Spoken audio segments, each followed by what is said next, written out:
breaking news, nouvelle en bref. Nous arrivons en direct, il y a Sentinel TV, na espace, il y a Didier Formé, Amala Takala, na YouTube, Calamité, toujours dans cette TV, na Bisso. Dans un mois, l'ingénieur José Lobi,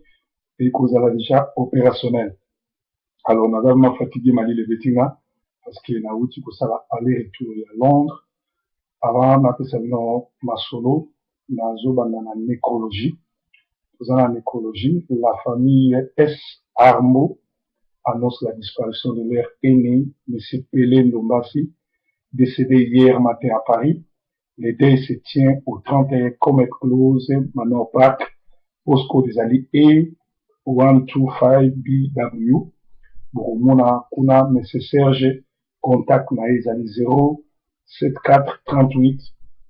39 80 84. Nos très sincères condoléances pour la famille de va perdre Pelé Ndombasi à Paris. Alors, na Londres, na Komaki, et je crois que le pasteur nous surtout il y a Londres pour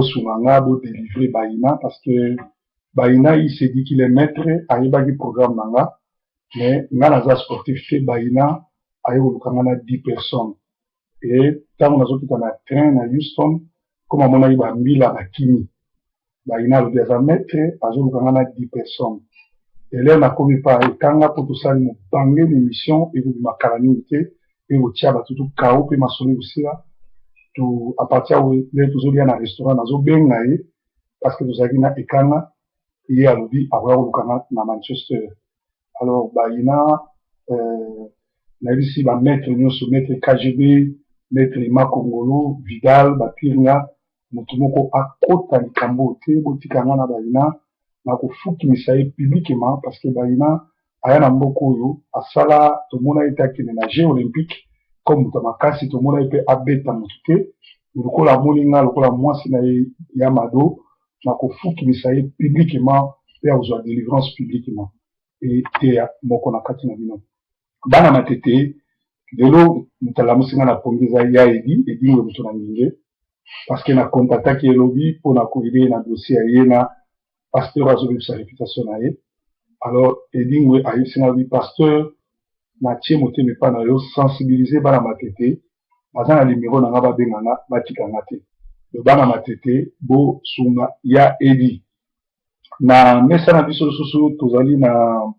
dossier mususu oyo ezali awa merci na Dido Ilunga na Birmingham bomonaki ke na moi nasalaki émission na ndeko na biso mwana kolo lopango désert bacrédit esilaki l'air Dido ayoki kaka bacrédit esili azalaki moto ya liboso kotinda bacrédit parce que tozobenga monde entier toza na posa ya bacrédit mingi mpe tosengaki na moto nyonso tu tomoni papa na biso Armani tomoni mama na biso Geneviève tomoni bamama nyonso bamama Lili bamadame F bino nyonso tu bozalama staff ya proverbe 30 contribution na bino eza très important 50 livres na baoyo nyonso balingaka proverbe 30 ozala na étranger ozala wapi parce que mbongo wana ekoyede biso tofuta mpona radio ekoyede biso mpe tosupporte baorphelin na boprime vraiment benga soki okoki koyede biso te nango tindela biso kaka laika na yo parce que laika wana tozobenga mpona kozwa basango alors tosengaki na bato nyonso to bakota likambo te mpo na likambo wana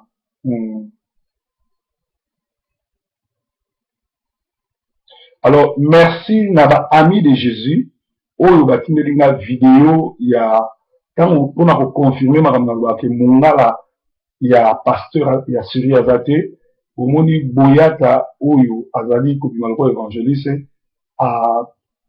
azwi mwana na ye atravaille mwana na ye apesi ye kindoki mwana wana aye kobima kolobaka akendeki na lola mwasi aza te mobali aza te namoni Marie na lola amoni Michael Jackson azobondela azonga so na mokili na lola kolo azotambwisa na avion mpe na voiture na lola akokuta bashop bazokende sala shopping et pourtant na bwatu bazoloba donc normalement akendeki nde na Équateur na kindoki kotala bakoko na ye akosi bino ke ezali révélation to visitation divine alors boyaka longo la vidéo wana parce que ça fait la honte au kotisi mwana no na nécromancie botala bien makambo wana azoloba eza makambo oyo pasteur ya mangembo azali koloba oyo ya kopumbwa na butu yango mpe mwasi ya Wallace asalaka donc babenga yango voyage astral to nécromancie ezali système ya kokomisa mwana ndoki. Alors bino nyonso bozokontinue kosupporte bato wana etali bino parce que misala na bango ezomonana poisa. Bato ebele babengi lelo balobi pasteur na Kazarema balobi oza sataniste tout mais eloko na koyebisa bino Blaise Manzambi aza moto asimba kisi bato nyonso na Italie bayebi alekisa meme mwana na ye ya mobali na bakisi na ye Elise oyo aza na ye azali mwasi ya noko na ye noko ne propre lere akendeki Angola kozwa bapesa mono passage baya bapesaka ye aya na ye na voyage akomisa mwasi wana mwasi ya noko na esikali bavivaka na inceste bango nyonso bazosala na kati ya misala mabe ngai tant que pasteur nakoki kodelivre bango soki balingi. Alors toza na banouvelle ebele ekoyeli biso awa le Congo divisé en 26 parties biso kutu nde tozala boye bato bandu bakaboli biso na bayaka nga moko nazwi basuti naza kote nini Kasai ekomi divisé en 3 donc Kabila azosakana na biso mingi yango toza na quelques messages awa je crois émission tosali na mwana kolo lopango Eliezer alobi à long et à large makambo ezoleka na Congo. Alors na otangela bino ba message oyo général Bokungu atindi pour la sensibilisation alobi boye nabandi on les croyait perdus de vie et non Bizima Karara et la manœuvre c'est lui qui s'occupe de l'ANR au Congo et du patron dirait que ça James Kabarebe ou Aza Rwandais yende bango mibali ba s'occupe na ANR azali na extérieur uniquement de la section France étonnant tout de même la France ne fait-elle pas partie de l'Europe? Y a-t-il pas beaucoup plus de Congolais en Belgique qu'en France? C'est la France qui s'intéresse du régime Kabila. Kabila, c'est en France que les résistants patriotes congolais contre le régime de l'imposture qui trône par défi en République démocratique du Congo sont le plus dynamiques, actifs et virulents. Voilà pourquoi ils ont envoyé Bizima Karara pour s'occuper de la mer de la France. Bino batoza kuna na France bokeba bakotela bino bapoison bakodiviser bakopesa mbongo na nyonso. Alors deuxième communiqué ezali chaque Congolais doit veiller de ne pas tomber dans les pièges d'alias Joseph Kabila avec son nombre de mains Bizima Karara empoisonnement, assassinat sont au programme contre tous les Congolais anti-Kabila en France, en Angleterre, en Belgique, en Hollande, en France et aux États-Unis. Magie, occultisme, sorcellerie, cupidité, mensonge, etc. Voilà makambo oyo ebomi mosala na nzambe na Congo Kinshasa nyonso bimi polele le 2014 mokobima miseke kobimisa miselekete na nzoto abasi kobimisa esprit na nzoto abasi kosala ba voyage astral kosala magie na miso makasi kokosa batu na ba miracle neti en réalité batu nyonso basambelaka na Zion soki baza maboma te baza malade ou baza bazoba parce que bazomona bien ndeko wana azokosa bango mais bango bakontinuaka kokende kokama eza ba message général bokungu moto azopesa na tangi lisusu awa alobi breaking news alerte rouge breaking news alerte rouge l'opposition politique ainsi que les forces civiles appellent le peuple congolais à se rendre au palais du peuple ce lundi 12 janvier 2015 afin de mettre fin à la tentative de modification de la loi électorale par la majorité présidentielle. Les Rwandais Hippolyte Kanachin, soi-disant Kanambe, doit partir. Donc, eux, ils ont un message, vous bien, et Nazotanga Bokungu Mutatindi, et Zalaki Yangoana. Je crois que vous avez un message, Moussoussou, et ils ont dans Paris, dans le mois de juin, Paris sous l'onction de Jésus-Christ, et que vous avez l'ouverture officielle, il y a Armée de l'Éternel dans Paris avec le pasteur Miki, ou avec qui pasteur il y a Armée de l'Éternel Matete. Alors, invité spécial, les Aligomo, Salomon, Didier Somo, Proverbe 30-30, Didier From, Oiseau Velabino, et que vous avez la Saint-Denis, salle na air tango mama be nazokende Paris le 15 lera kozonga nakopesa bino badate nyonso tu wana. Alors tolobaki maître KGB, maître Makongolo, Vidal, maître nyonso, maître otobengi prophète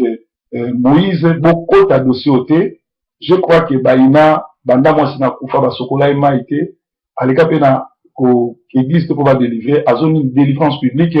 parce que ko kamisanga alobi aza maître abundata combat mokote na jeux olympique et puis aza maître ayekolukanga na gare ya Houston avec 10 bandits tant à la police à Ponyoki. Alors dossier oyo bana matete beaucoup tangote parce que na pe na za mwana matete na za famille ya ba Pietro Mubiala nazali famille na bango parce que ngana za songo ba Mubiala ba songo ba cousin na esika bozali kosomba carburant na matete wana et puis na balaka mwana matete na banunu et pas ba Aïcha mama Titi azalaka mwana matete donc bana ba mutoto bana matete na bana ngima ba yedi na bien po nazalaka koya papa kanswana et voilà donc tango mutu moko azali mal élevé, azali mal éduqué, azali la imbécilité na communauté, et c'est lui qui s'est éduqué, alobi azali maître, alekaka na TV ofele, nanu atika kobeta bato bazo kosala mobulu na mboka te, mais mutu oyo amoni ya kobeta ezanga na mwasi na ye, olia ya ye moko aye na di bazoba oyo, lere bamoni la police nga azokita na train bakimaki, pe tozalaki na ekanga oyo aprotege nga makambo nyonso toleki bien, émission ezalaki toko. C'est-à-dire Congo divisé à 26 provinces. Ils allaient balkanisation. Bazali na posa ba tia kiu ba tia nani ba tia Rubewa gouverneur ya Katanga ya mo basali nde mwana pomba français balobaka. On ne peut pas faire les omelettes sans casser les œufs. C'est-à-dire balingi ba longola katumbi na ite so ba weli nini po ba tia Rubewa côté kuna ya mwana omoni basali nde mwana. Biso bana Congo tolobi niet bako bouger province mokote ekotika la mingi ya laka président oyo azobima aza congolais te aza rwandais place na ye eza na CPI aza na droit ya ko bouger constitution na biso te biso pe ba congolais étranger toko voter te po to votaka te parce que soki tolobi to voter ekozala bongo fiasco combat ekokufa mais na kati ya combat nde tobaki toza na ba faux combattant neti babayina alobi azaka combattant mosala ne ko ransonnaka bato mbongo mosala na ye kokende côté ba faux ba pasteur azo soutenir ba faux ba pasteur ba oba ou na mboka azo soutenir ba moté biloko oyo faut sila na communauté nga étant que proverbe de 30 mosai na nzamba solo na banga biloko te pour mosai na nzamba solo abanga kaliwate et merci na ba oyo nyonso bazo fundaka nga parce que la police a comment pour protéger nga chaque jour ayaka kotala nga na ndako eba soki nazo se porter bien nga la funda la mutute bino bato bobanda kofunda bozala pe makasi le bozoluka makambo nalobi bino na communauté daina azolukanga na 10 bandi et pourtant yemo kaza maître azobangani nga na tambola nga moko pourquoi faut yana bato yo loza maître alors nabi maître KGB bokota likambo te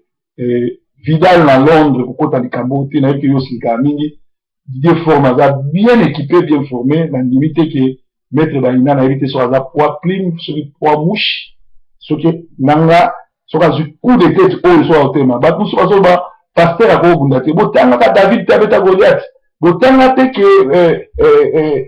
Sarnani Samson ateki te na lobeta ba hyperkit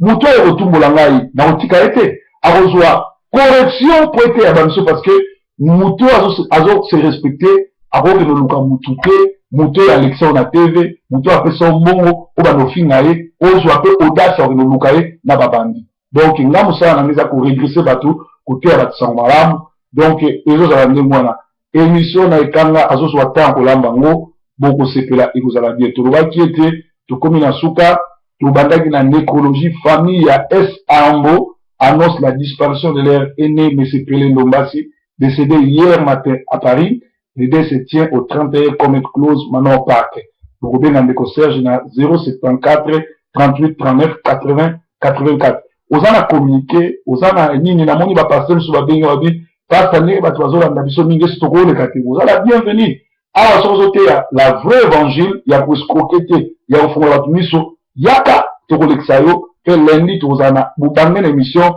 na ba pasteur belé. Breaking news Didier Formé azali très très fort pour azotambola na Nzambe. Merci.